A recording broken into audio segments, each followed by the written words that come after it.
Okay, here it is, January 10th, 2023, and I'm doing a recording outside on the first clear day after a series of rainy days. In fact, we had so much rain the past 3 days in California. I've never seen the like. I seriously haven't. Flooding everywhere. Really interesting storm. But the reason I'm recording right now, and the reason I'm doing it outside here under the patio light and with the street light behind me, is that there's no place in the house I'm living to actually do recordings. Now, I think I'm going to do a series of these vlogs in my channel. I have 1,000 followers right now. I have for 15 years. It's never gone up, never gone down. But what I've always been putting up before are my artistic creations. Like, for example, I've written, almost 600 songs. A lot of them just recorded on scratch tracks back in the 70s and the 80s and all the way up through current new material, which is some of my best. But also, I co-created the Dramatica theory of story structure, which is really cool because it goes into the depths of the psychology of story structure, the structure of narrative, the narrative mind, and how that affects how we see things like physics and the biology of narrative, where it comes from at a biological level. We created a program called Dramatica that ended up selling hundreds of thousands of copies around the world back in the day, in the 1990s, and I taught it everywhere. We worked for the NSA, the CIA, and the who else do we work for? NSA, CIA, and NRO. They were the first people who are our clients, the NRO. In order to analyze terrorists using narrative, using our patented engine of narrative from the 90s, not anything recent with all this AI stuff. This is based on kind of the DNA of narrative, and it's a big part of my life. But the passionate part of my life are my writings. Like, I'm in the middle of writing a series called The Event. Now, the books are actually called Man-Made, but The Event is the episodic presentation, and I post a new one of those every once in a while. It's a really interesting story with a really interesting concept. You should check it out with episode 1 here on my homepage and my Facebook homepage. I don't know what you call it. Anyway, the intriguing thing about it is that it's something no one had ever really done before, and I thought of it this late in life. It's so cool, and I went ahead and recorded it. Oh, now here's the other good thing about living in this location. Airplanes. You can probably hear it right now. They're in from 7 in the morning till 10 o'clock at night, and we live back in a patio, that's made of tin. And it amplifies all this noise with plastic windows. It gets cold there sometimes, hot in the summer times, but we've got that covered with really good heating and cooling electric thingies that we put in, and we're redoing the insulation. Right now, one of the walls is ready to fall off because it's so waterlogged, and there's all kinds of things living in it, from black widows to crickets to lizards. And my grandfather put that place up at this house here in the 70s, and we had to move back here. It's not my house anymore. We had to move back here in order to make ends meet after we were working for the government, and after doing it for like 5 or 6 or 7 years, they canceled all 3 of our contracts at the same time, and we ended up owing like $50,000 in taxes that I've been paying off, at about $10,000 a year, sort of, but there's interest in everything else. Kind of indentured servitude for 10 years? Anyway, 3 more years, I'll have that paid off. Right now it's all just Social Security, and whatever I make on selling my software products like Storyweaver. Oh, you should try that, buy it, help support me. Storyweaver is a system I worked out after we devised Dramatica for story structure. I came up with Storyweaver in order to have something that would help people get through the process of finding inspiration, developing ideas, creating new concepts, weaving them all together. The idea is that you come up with little threads, story threads, and you're able to pull those threads, and when you do, you elongate them, just like you're pulling thread out of cotton or wool. And my daughter, she's involved in spinning and things like that. So, kind of the idea. Once you get a number of threads pulled, you spin those together into a yarn, okay? And when you finally have those yarns, you weave them together into the tapestry of your story, constantly bringing in new threads as you develop them. It's really cool. It's only $30, and you can get it on my website at storymind.com, STORYMIND.com. Okay, there's my plug. Now, a lot of this stuff is going to be down below. I'm going to put some lists and links and stuff. But the main thing I wanted to do is to express my frustration as an artist. I've had to spend all my time trying to make money for the family, and when I finally get to the point where I'm just making ends meet with Social Security and a little bit of sales on the side, then I end up in this place where I just can't record. If I have an inspiration like this, I've not been able to go out and actually record it. So I finally said, what's holding me back? I've done 7 of 24 planned mini books on my series. It's called Man-Made, or in episodic form, where each book is divided into several different episodes. It's called The Event. And I've got 17 more to go. If I do one a year, I'd be 87. I don't know how I'm going to get it done if I do that, but if I even can do that, I don't know if I have enough inspiration. But I got some great ideas and I want to write, but I can't, because right now, for example, one person's in the house in one place watching TV, and the other person is in the house in the room where my computer is, my main laptop, not this little Chromebook here, but my main laptop, and all of my music stuff. And she's sleeping. She often falls asleep at 7 o'clock at night. During the day, she works on her workshop, and she does other things. And when I think about it, I just don't want to disturb these people. I don't want to sit in there screeching at the top of my lungs some song I'm trying to record harmony on, or over and over and over again the same song while I'm trying to come up with arrangements for it and overdub and multi-track and all that good stuff. I was doing that in the 70s with an old synthesizer called a CZ101, or I guess the 80s with that. But in any event, I feel like I'm imposing on people, so I can't practice my art. And what does that leave me? Well, I think I've got the music all set, so I can do everything on the music with my headphones. If I wasn't so tired. Well, that comes with age. And also stress of somebody in my family was really, really sick. They got over it. They're fine. Another person just had surgery, got over it. She's doing really fine. My daughter's got a bunch of issues in her life, and my grandkids and everything, and my son, and everybody's got stuff going. And it's kind of hard to just sit there and art. All I want to do is art. Art! But I can't. I just can't make myself do it. I'm beginning to sound like Woody Allen. I can't. Woody Allen. Who's that? Nobody remembers them. The idea is not to be remembered. The idea is just to be able to actually sit down and make the art. Have a place to put it, which I've chosen is here on YouTube. YouTube, that's it. This is YouTube. This is for YouTube. I'll later post it probably on Facebook as a link. Nobody on Facebook ever follows those links, at least not with me. I've got 28,000 followers for my story tips, writing tips, creative writing tips. It's called Creative Writing Tips on Facebook. And I post 2 tips a day. One cartoon in the morning that's a little single frame meme, and then in the evening I post either a short little writing tip, concise, that fits inside the box, or I post the text of a long article. I used to post a link to the article because it was really cool. It had a neat picture, everything looked great. Nobody ever clicked on them. Nobody ever clicks on links to posts either. Not too many people. There's 28,000 followers. Hardly makes any sales. And it's all the same old stuff, so I keep shoveling it out and shoveling it out. I've got it in rotation, so I just, today's this one, tomorrow's that one, the next day that one. And there's no thrill in it. I'm not interested in doing any new work, but I sure want to document the old work I did on story structure. So I have a channel called, here on YouTube, called Story Mind. And if you go there, you're going to find everything from my newer recordings that are done kind of like this, about off the cuff, about story structure and really neat tips. Like, for example, did you know that a main character doesn't have to be your protagonist?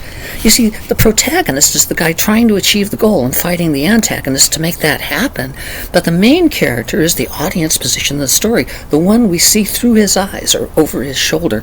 We look at that and we say, he's got a problem he's got to solve, an issue he's got to solve. Now, heroes are when you take a protagonist and you take a main character and you put them two together in the same guy or same gal or same thing or whatever, and you have somebody who is fighting the antagonist, but they're also grappling with a personal problem. But it doesn't have to be that way. Like, for example, in To Kill a Mockingbird. In To Kill a Mockingbird, the protagonist is Atticus. Gregory Peck part in the movie. It's in the book. It's still Atticus. This is true both book and movie. And Atticus, you see, he wants to get a fair trial for the black man who is wrongly accused of raping a white girl in a 1930s southern town. He wants to make sure it's a fair trial. That's his goal. And the antagonist is the father of the girl, who probably is the one who raped her. And he wants to make sure that there is no fair trial. He wants him lynched. I like that. Reminds me of Ringo Starr in the movie Help, when he's got that sock puppet. I kind of like that scene. Anyway, be that as it may, story structure from this scientific mind is that Scout is the main character. She's the one who we see everything through her eyes. So whenever we're looking at Atticus in the movie, we see other people in front, and Atticus is behind, or we see him in the distance shot. Scout, we see her in the tight close-up. We see her eyes. We see her Scout. Okay, and she looks at things. I hear a noise. Okay, so Scout is the main character. We can tell that. We can feel it, and it's shot that way to let us know. But why is she the one grappling with the problem? Because Boo Radley, the boogeyman, who ostensibly eats little children or something like that, and all the kids in the neighborhood are scared about him, well, she is afraid of him. She never met him. She never even saw him, but she's heard the scuttlebutt, and so she is effectively prejudiced against Boo Radley, just like everybody else is prejudiced against the poor black guy who's being wrongly accused of raping the white girl. So while Atticus is trying to get this one particular thing and achieve that goal of getting a fair trial, she's the one who has to later find out that Boo Radley is actually the one who's been protecting her from this villain, the father of the white girl, who wanted to kill the kids in retribution for what Atticus is doing. And so she has to change her mind and realize that he's not the evil boogeyman she thought he was, but in fact, he's her benefactor. He's a little slow in the mind, but he is the one who has been protecting her all this time. So she changes. And in that way, the story is enriched, because if Atticus was self-righteous, then we would be self-righteous if he was the main character, and we'd go out and do our job. But by showing that even when we see prejudice clearly in others or around us, we can be suckered into the same assumptions ourselves because of what we hear and believe from trusted sources around us, from our peers. And thereby it's somewhat accusatory of us as the audience that we, like Scout, are scared of Boo Radley until we discover he's really the guy who's been keeping her alive. Alright, so that's what I do with story structure. Now, I've made, well, I wouldn't call it a living, but I've made a not dying with it, okay? I haven't died from teaching this. I've avoided dying from lack of food. I've avoided dying from lack of love. It's been okay, all right? Satisfying, fulfilling, but okay. But my passions, I'm a photographer. I've done some really good photographs. As great as everybody, as great as nobody, I don't know, they're okay. I like to share them. But most important, I want to work on them. And a lot of the stuff I do, like the music and writing the novel, and like that, writing the novel right down here on the keyboard you can't see. Documenting all the stuff I figured out for narrative science over literally a third of a century since the time we first developed that theory, and then continuing to understand it and refine it. It's never not worked. It's just gotten richer and deeper and helped people. I even have a Pulitzer Prize winning novelist who's a big fan of it, and we've had people who have won Academy Awards and Grammys? Probably not. Emmys, that's the word. Emmys. I just want to get all this documented and share it while I'm still here, because sharing it after I'm gone is a lot harder. Okay? So, why did I come out here tonight? Because I was supremely frustrated. Very nice people in the house. One sleeping, one watching television. No place I could actually come and just do an open talk like this without disturbing somebody or feeling inhibited, We do feel inhibited. Yeah? This way, I can just do it between me and you. All I see is a little image of myself, and I go, okay, not too bad, okay. Let me share my stuff with you. Maybe you like it, huh? Okay. So, anyway, that's it. This is a frustration video, and having recorded it now, in fact, this is the only thing that records video with good sound. My other laptop, which is ostensibly a much better one is also older. And also, you hear the hard drive. This one has an SSD. It's so cool. And that other microphone on the other thing, oh man, the sound quality is just horrible. It makes me sound exactly like I sound now, and I didn't want to sound like that. No. So, I think I'm going to be doing these vlogs. This is number 1, and I'm going to post them occasionally, and interspersed you'll find some of my music. You'll find some of my photography. You'll find some of my narrative science. You'll find some of my photographs. If you subscribe to the page, I'm sorry, you're going to get all of these things. I've tried creating other channels where I split them off, and you know what? 0 subscribers. 0! Okay? So it doesn't make any sense at all to create these other channels for me because nobody goes there and the views are minuscule. Okay? So, the only way to make this work is to take the poor wretched 1,000 of you, probably of which, 50% are dead by now, 15 years later, and the rest of them have moved on or blocked it or anything. I probably have 3 people that are going to see this. Now, honestly, when I post something, it usually gets about 5 to 10 people looking at it in general. So, it's not for how many see it, it's just to know that it can be seen. This all started when I had a really cool composer that I used to follow. His name was Cyrus Sync. It was Cyrussync. Cyrus Sync was his sign-on name on YouTube. He had hundreds of songs also, and they were beautiful. His voice was good, and his harmony was good, and the melodies, some of them were pretty darn inventive, some a little more pedestrian. But all of a sudden he stopped posting new videos, and I kind of drifted away. Came back 5 years later, and no new videos. And I thought, well, that's odd. He's a young guy. So I tried to look him up on the internet, and it was really hard, but eventually I found out that he had a wife, he had a kid, he got cancer, and he died. And the reason he was putting all this up, I imagine, is he wanted to document what was passionate to his heart, his music, so it would live forever. And you know what? To their credit, all those years later, all this stuff is still up on YouTube. Of course, it's probably all still making money with ad revenue, as they run the ads over his stuff. But isn't that a cool thing for an artist? That if you put your material up because it makes money for other people, they keep it up for you so your work is seen by people. All I want to do is bring a smile, a little moment of insight. Say, have you ever thought of looking at this way? How about this way? Or to come up with a melody that really gets you to groove, and even if it's not professionally done or full of orchestration and great studio quality, at least maybe you'll say, that's a tune that I can relate to. It twangs my heart. It speaks to me. So I just want my stuff out there. Messages in bottles. Hopefully they get to the right people at the right place, but at least it's there and it's not going to go when I go. That's what this is all about. So there's my frustration rant, okay? Issue number 1 of my video log, and there will be more to come, and they'll probably be done here on the side porch outside when it's not too cold. I think right now it's about 58 degrees. No sweater. I am warm with the forget it. Anyway, there's a line from Master and Commander where he says, I don't need a coat, I'm warm with my love of Britain, or something like that, says Admiral something or other. Anyway, that Master and Commander is enamored with. And there you have it, as specific as I can get.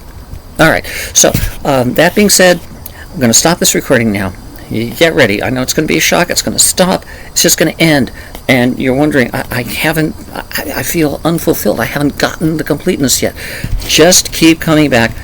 Check the playlists if you don't want to subscribe to everything that I post. I'm eclectic as that. Don't subscribe to me. Just go to the playlist and have a look. Look around, Got 500 songs here and 465 home movies and airplanes again overhead. Oh, man.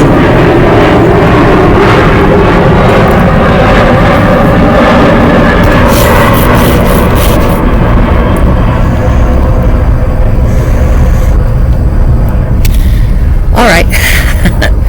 19 minutes and 36 seconds. I want to bring this in under 20, so let me just say, I'm Melanie Ann Phillips. I'm here to share what I got with you. Take it or leave it, and if you like it, look at the playlist. If you don't like it, bye!